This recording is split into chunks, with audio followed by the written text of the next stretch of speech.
Iran ও লেবাননে America ও ইসরায়েলের হামলার প্রতিবাদে শনিবার লন্ডনে আমেরিকান দূতাবাসের সামনে বিক্ষোভ করেছে প্রায় 4,000 মানুষ।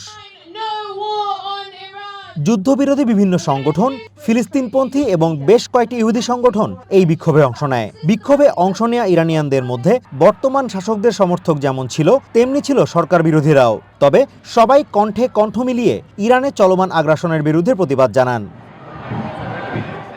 সাইদ গালিলি নামে এই বিক্ষোভকারী বলছেন, ইরানের পাশে দাঁড়ানোয় পশ্চিমা বিশ্বের প্রতি তিনি কৃতজ্ঞ।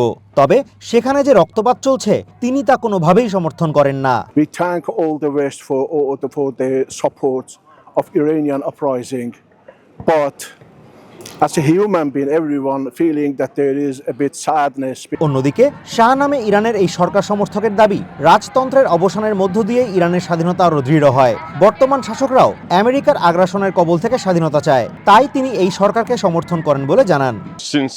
Since the Shah left or was overthrown, Iran's got more independent.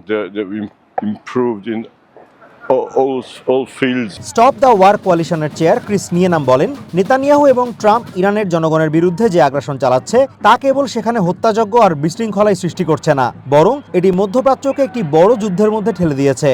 I think people are very, very frightened and very angry that this is happening. অনেক বিক্ষোভকারীকে হামলার প্রথম দিন নিহত ইরানের সর্বোচ্চ ধর্মীয় নেতা আয়াতুল্লাহ খামেনির বড় প্রতিকৃতি বহন করতে দেখা যায়। পাশাপাশি অনেকেই ফিলিস্তিন ও লেবাননের পতাকা উড়িয়ে চলমান আগ্রাসনের প্রতিবাদ জানান।